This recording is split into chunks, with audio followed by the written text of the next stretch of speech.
नमस्कार, आप देख रहे हैं 24 न्यूज। मैं हूं आपके साथ संजय मिश्रा। ये देखते हैं अब तक की 25 बड़ी खबरें। महाराष्ट्र के ठाणे जिले में आग की घटना से मचा हड़कंप। धागे के गोदाम में भीषण आग लगने के बाद मौके पर मची अफरा तफरी, जिसके बाद लोगों ने तत्काल पुलिस और दमकल विभाग को दी घटना की सूचना। मौके पर पहुंची दमकल की गाड़ियों ने कड़ी जद्दोजहद के बाद आग पर पाया काबू। फिलहाल किसी के हताहत होने की सूचना नहीं। दक्षिण मुंबई के भाईकला इलाके में बुधवार की सुबह 2 मंजिला दुकान में आग लगने से मचा हड़कंप। पास की इमारत से कम 5 लोगों को निकाला गया सुरक्षित। दमकल के अधिकारी के मुताबिक भाईकला पश्चिम इलाके में शकील स्ट्रीट पर स्थित दुकान में सुबह करीब 7:20 पर लगी आग, लेकिन घटना में फिलहाल किसी के हताहत होने की कोई सूचना नहीं। गुजरात के सूरत के पलसाना इलाके में एक रंगाई इकाई के सेप्टिक टैंक में प्रवेश के बाद दम घुटने से बिहार के 4 मजदूरों की मौत। मंगलवार की शाम पलसाना कटोदरा मार्ग के पास एक फैक्ट्री में घटी ये घटना। पुलिस अधिकारी के मुताबिक सेप्टिक टैंक को साफ करने के दौरान 2 मजदूरों की अचानक खराब हुई तबीयत। वहीं उन दोनों को संभाल रहे 2 अन्य मजदूर भी हुए मूर्छित। चारों को टैंक से बाहर निकाला गया और तत्काल भेजा गया अस्पताल, जहाँ डॉक्टरों ने उन्हें घोषित कर दिया मृत। मध्य प्रदेश के सागर के रहली विधानसभा क्षेत्र में पूर्व मुख्यमंत्री कमलनाथ पहुंचे थे जनसभा करने, जहां कमलनाथ के सामने ही आपस में भिड़ गए कांग्रेस के 2 नेता। दोनों कांग्रेस नेताओं के बीच हुई जमकर बहसबाजी। माहौल बिगड़ता देख खुद कमलनाथ ने बीच बचाव कर मामले को करवाया शांत। झारखंड के 2 दिवसीय दौरे पर पहुंचे प्रधानमंत्री नरेंद्र मोदी, जहां भगवान बिरसा मुंडा की जयंती पर जोरदार तरीके से हुआ उनका स्वागत। पीएम ने खूंटी जिले में स्थित भगवान बिरसा मुंडा के पैतृक गांव उलीहातू में बिरसा मुंडा को अर्पित किया श्रद्धा सुमन और उन्हें दी भावपूर्ण श्रद्धांजलि। प्रधानमंत्री नरेंद्र मोदी मध्य प्रदेश में चुनाव प्रचार खत्म करने के बाद मंगलवार यानी 14 नवंबर की रात के करीब 10 बजे के आसपास पहुंचे झारखंड के रांची, जहां रांची में उन्होंने किया 10 किलोमीटर लंबा रोड शो। रोड शो में एक बच्चे ने लगाए मोदी जी को जय श्री राम के नारे। सोशल मीडिया पर प्रधानमंत्री के नन्हे प्रशंसक का वीडियो हुआ वायरल। संसद में पैसे लेकर सवाल पूछने के मामले में घिरी टीएमसी सांसद महुआ मोइत्रा की लगातार बढ़ रही है मुसीबतें। महुआ मोइत्रा के एक्स बॉयफ्रेंड एडवोकेट जय अनंत देहद्राई ने महुआ पर लगाया एक सनसनीखेज आरोप। जय अनंत देहद्राई के अनुसार सांसद महुआ ने मोदी सरकार के खिलाफ सवाल पूछने के लिए उद्योगपति दर्शन हीरानंदानी से लिए थे 2 करोड़ रुपए। मध्य प्रदेश के चुनावी समर पर भी लगातार देखने को मिल रहा है त्योहारी माहौल का असर। पहले नवरात्रि, फिर दिवाली और अब भैया दूज पर सियासी लाभ पाने का नेताओं का प्रयास भी बदस्तूर जारी। शिवराज ने बुधवार की सुबह मीडिया से मुखातिब होते हुए किया बड़ा ऐलान। कहा, राज्य की हर महिला को बनाएंगे लखपति। राजनीति के जानकारों की यदि माने तो मध्य प्रदेश में इस बार राजनीतिक दलों के निशाने पर 2 प्रमुख वोटर समूह, जिनमें महिलाएं और आदिवासी समाज के लोग शामिल। इन दोनों वोटर समूह का साथ जिस भी दल को मिल गया, उसके लिए ज्यादा दूर नहीं होगी सत्ता की चाबी। ऐसे में सूबे के दोनों प्रमुख दल कांग्रेस और भारतीय जनता पार्टी इन वोटर समूहों को अपनी ओर खींचने की कर रहे हैं कोशिश।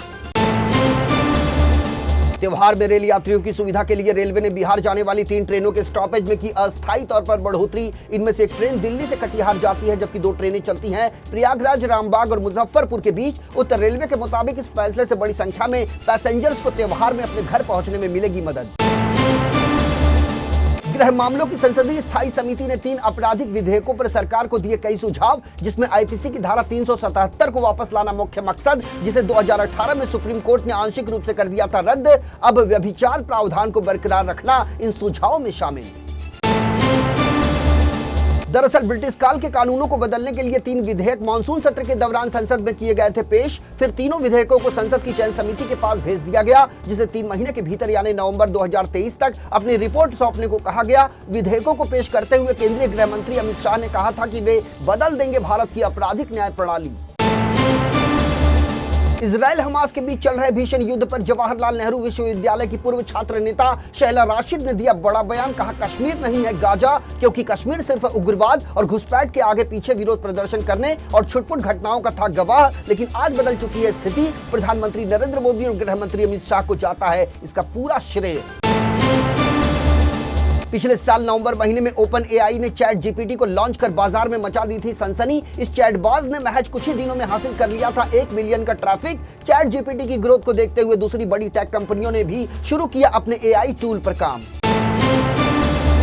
प्रतिष्ठित पत्रिका लैंसेट ने गर्मी से होने वाली मौतों को लेकर किया चौंकाने वाला बड़ा खुलासा। मंगलवार को प्रकाशित एक रिसर्च के अनुसार अगर इस सदी के अंत तक तापमान में 2 डिग्री सेल्सियस तक की होती है बढ़ोतरी, तो गर्मी से होने वाली मौतों में हो सकता है 370% का इजाफा। बता दें कि लैंसेट पत्रिका ने जलवायु परिवर्तन को लेकर जारी की है अपनी 8वीं रिपोर्ट।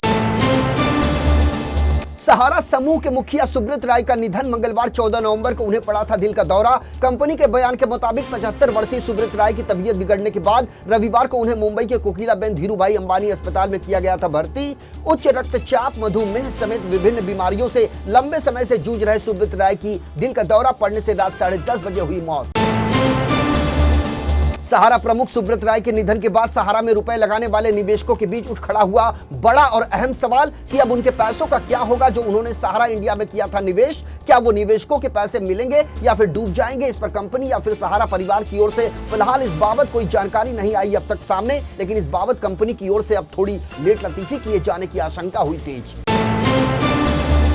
गैंग्स ऑफ वसेपुर के कुख्यात गैंगस्टर प्रिंस खान के सहयोगी वीर सिंह को धनबाद पुलिस ने मंगलवार को किया गिरफ्तार। लोनी बॉर्डर के प्रेम नगर में रहने वाले वीर सिंह को गैंगस्टर के बैंक खातों को संचालित करने का किंगपिन बता रही है पुलिस। धनबाद के एसएसपी संजीव कुमार के मुताबिक प्रिंस खान तक दिल्ली के 40 बैंक खातों के जरिए पहुंच रही थी। धनबाद के कारोबारियों से वसूली गई रंगदारी की रकम इन खातों से हो चुकी है 30 से 35 लाख रुपए की लेन देन।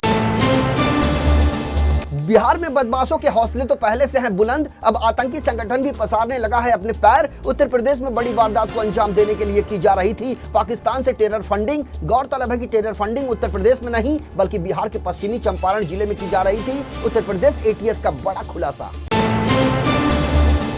केरल कोर्ट ने मंगलवार को मासूम बच्चियों को हवस का शिकार बनाने वाले एक आरोपी को सुनाई मौत की सजा। इस आरोपी का नाम है अशफाक आलम। बिहार का रहने वाला है अशफाक और केरल में करता था वो मजदूरी का काम। यानी घटना के 109 दिन के बाद कोर्ट ने उसे सुनाई फांसी की सजा। क्रिकेट के मैदान पर अभी वर्ल्ड कप चल रहा है, लेकिन उससे बाहर भी रोमांच, ड्रामा और एक्शन नहीं है कम। पूर्व पाक कप्तान और जबरदस्त बल्लेबाज रहे इंजमाम उल हक ने कहा कि इस्लाम कबूल करने की सोच रहे थे हरभजन सिंह। अब उनकी इस बात का भारत के पूर्व ऑफ स्पिनर हरभजन सिंह ने दिया करारा जवाब। अपने लिए इंजमाम के किए खुलासे की भनक लगने के बाद बुरी तरह से भड़के हरभजन सिंह। उन्होंने एक्स हैंडल पर लिखा कि ये कौन सा नशा पीकर कर रहा है बात, मैं दिल से हूं हिंदुस्तानी, मुझे मेरे भारतीय और एक सिख होने पर है गर्व। हरभजन ने कहा कि कुछ भी बकते हैं बकवास लोग। द कपिल शर्मा शो ने जुलाई 2023 में सोनी टीवी से लिया था ब्रेक। तब से कॉमेडियन के फैंस उनकी टीवी पर कर रहे थे वापसी का इंतजार। अब कॉमेडियन ने की अपने कमबैक की घोषणा, लेकिन उनकी इस घोषणा के पीछे एक ट्विस्ट। कपिल शर्मा अपने पुराने साथियों के साथ अब टीवी पर नहीं बल्कि ओटीटी प्लेटफॉर्म पर करने जा रहे हैं वापसी। नेटफ्लिक्स पर आ रहा है कपिल शर्मा कॉमेडी शो। इस शो में अर्चना पूरन सिंह, राजीव ठाकुर, कृष्णा अभिषेक और कीकू शारदा भी उनके साथ आएंगे नजर। कपिल शर्मा की एंट्री की खुशखबरी शेयर करते हुए नेटफ्लिक्स इंडिया ने लिखा कि क्या आपको पता है कपिल शर्मा का नया एड्रेस, क्योंकि अब बदल चुका है उनका एड्रेस। जल्द ही ओटीटी प्लेटफॉर्म नेटफ्लिक्स पर नजर आएगी कपिल और उनकी गैंग। इस कैप्शन के साथ कपिल का एक वीडियो भी नेटफ्लिक्स के सोशल मीडिया अकाउंट पर किया गया है पोस्ट। तो वहीं कॉमेडियन कपिल शर्मा ने बड़े ही मजेदार अंदाज में शेयर की है अपने लाखों फैंस के साथ अपने नए प्रोजेक्ट की गुड न्यूज। ब्रिटेन के प्रधानमंत्री ऋषि सुनक ने सुएला ब्रेवरमैन को गृह मंत्री पद से किया बर्खास्त। उनकी जगह विदेश मंत्री जेम्स क्लेवरली को बनाया गया गृह मंत्री, जबकि पूर्व पीएम डेविड कैमरन को नियुक्त किया गया नया विदेश मंत्री। कैबिनेट से बाहर किए जाने के बाद सुएला ने सुनक को कड़े शब्दों में लिखी चिट्ठी, जिसमें उन्होंने सुनक पर प्रमुख नीतियों में बार-बार विफल रहने का लगाया आरोप। तो ये थी अब तक की 25 बड़ी खबरें। पूरी टीम के साथ मुझे यानी संजय मिश्रा को दीजिए इजाजत। नमस्कार।